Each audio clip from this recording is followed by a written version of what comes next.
Good evening, ladies and gentlemen of Lunenburg, Massachusetts. My name is Matt Morrow. I am the conservation agent for the Lunenburg Conservation Commission. And I'd like to take this opportunity to thank you for welcoming me into your living rooms, to take a quick, and I promise as brief as humanly possible for a guy like me, a discussion about what the town and the State Wetland Protection Act is all about, and when you have to go to conservation, when you don't have to go to conservation. I get asked a lot of questions quite often, and this video may help to answer a lot of those questions. It may actually generate more questions. If it generates more questions, you can call my office at any time at 978-582-4147, extension 431, or you can email me at lcc@lunenburgonline.com. Or you can come up to the office during my office hours and pay me a visit. I would be more than happy, and I do it quite commonly, answer residents' questions. So the burning question of the day is, what is a Conservation Commission and why does it exist? Well, the reason why a Conservation Commission exists is because back in the late 60s, the Commonwealth of Massachusetts passed a law called the Wetland Protection Act and another law called the Conservation Commission Act. Both the Wetland Protection Act and the Conservation Commission Act were designed to, one, protect wetlands throughout the Commonwealth. And you can think of your more common wetlands that everybody knows, a lake, a pond, a big giant bog, a big old swamp, the Nashua River, but those are your prominent wetlands. And the Conservation Commission Act was to allow for the formation of conservation commissions in each city and town in the state. And the Conservation Commission is made up of appointed representatives from the community at large. They can be people with specialties, like people that live in town that are engineers, or farmers, sometimes even construction people. They could be people who just have a general interest in conservation. They're avid hikers, they're avid horticulturalists, farmers. The Conservation Commission is essentially formed so that it is done by, not like the concept of a jury of your peers, but it is a body of your peers that will neutrally look over a site or a project that falls under the Wetland Protection Act and decide whether to allow the project to proceed because it meets the requirements of the law, or they say no.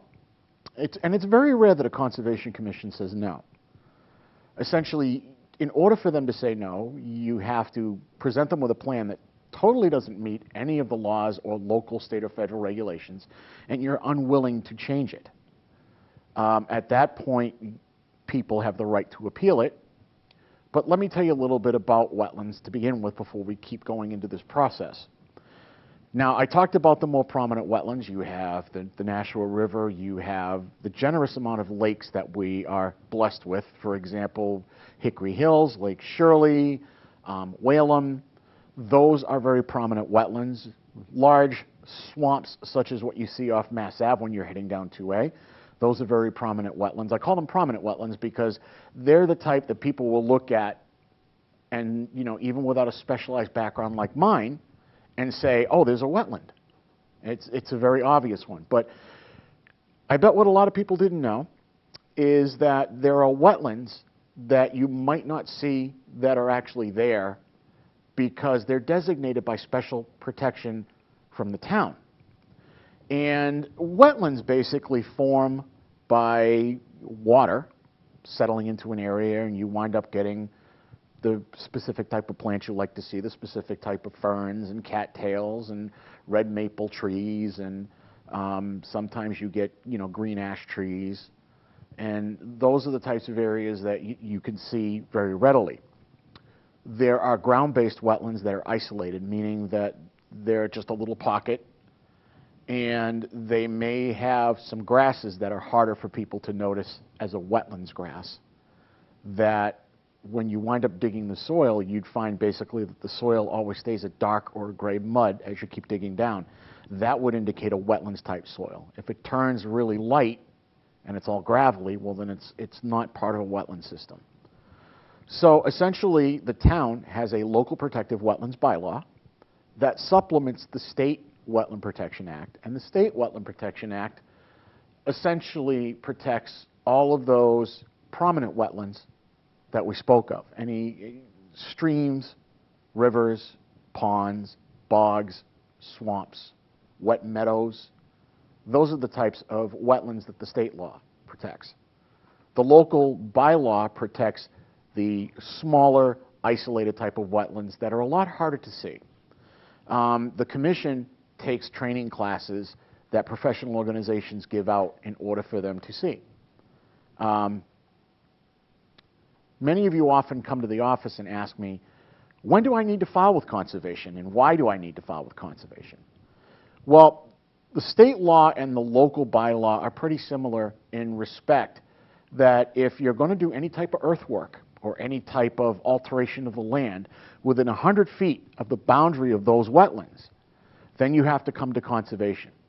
If you're greater than 100 feet, you don't have to do anything. You don't have to come to conservation at all. Our jurisdiction from those wetlands ends at 100 feet. When it comes to prominent year-round streams like the Mulpus Brook, the Kennecoonamug Brook, the Nashua River, our jurisdiction extends out another 100 feet to 200 feet because of another law that was in the Wetland Protection Act called the River Protection Act. That was like a supplement to the Wetland Protection Act, which extends more of a protection to year-round streams, streams that, in other words, don't dry up. If you're curious to know the boundaries of where the wetlands are, if you have a question of where the jurisdiction would extend, you could either come see me and I could check the site out for you and give you a good approximate, or you could file what's called a request for a determination of applicability. And I know that sounds like a mouthful, but it's essentially a two-page form where you would identify where your lot is, maybe enclose some photos, a sketch. It doesn't have to be fancy planning. You would tell us what you want to do, and we would go out, the Conservation Commission does, and take a look at your wetland area, see how far away the work is that you're proposing and whether or not we feel it would impact the wetland. You would then join us at a public meeting, and the commission would make a decision whether or not to have you file for wetlands permits. Those are called, the wetlands permit is called an order of conditions.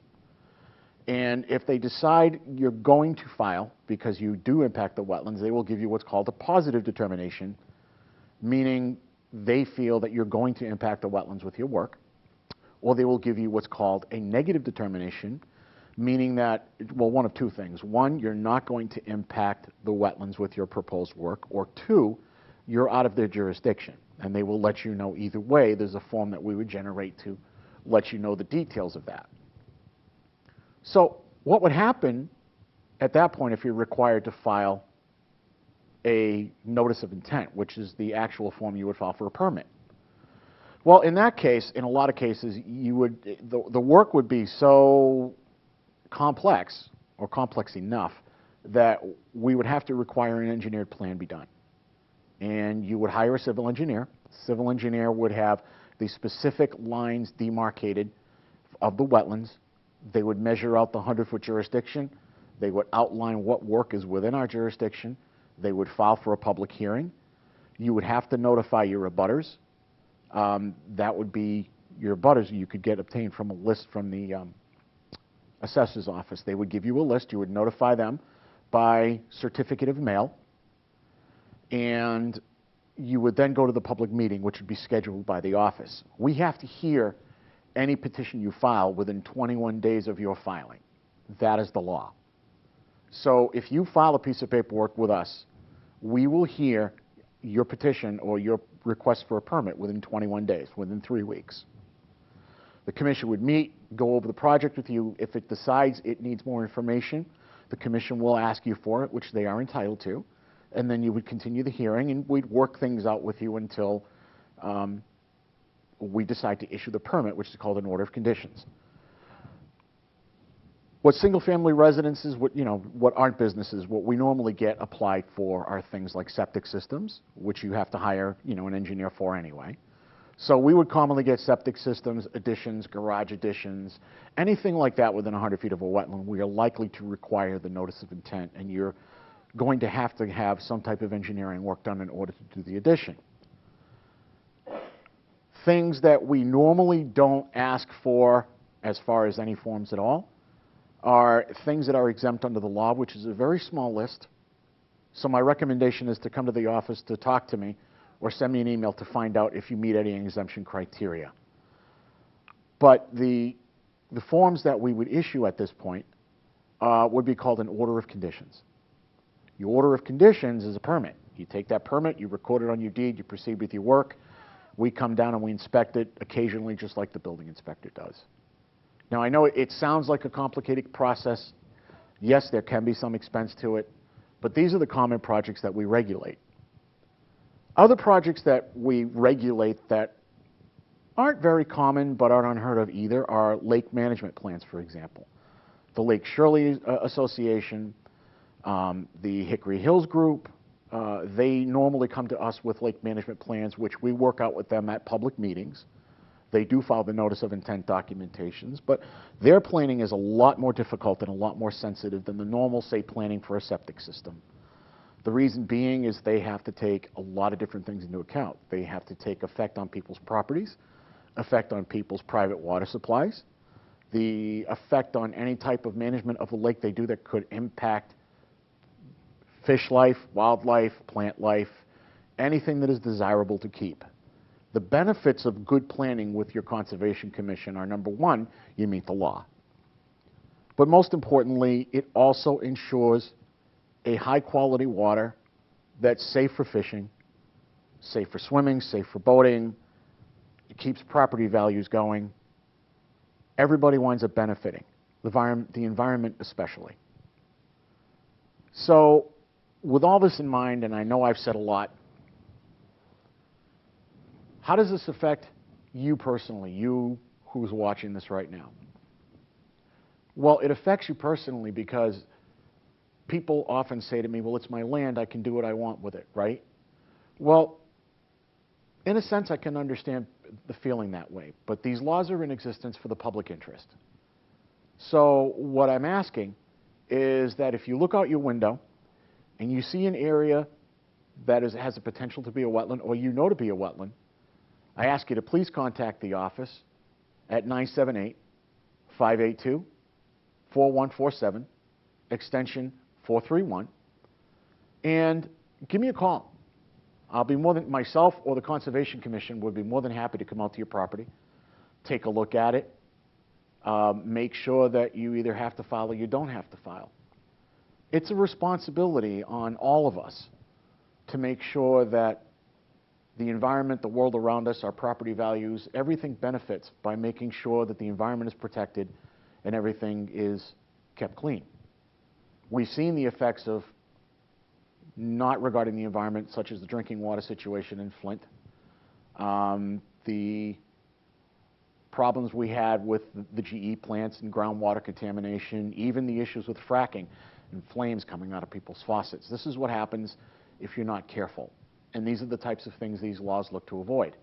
And the Conservation Commission is here to help you. So again, please feel free to call me, email me. I have no problems being able to make myself available to help you. But again, I want to say thank you for letting me into your living rooms this evening. I hope you have a great night, and I look forward to working with you. Thank you.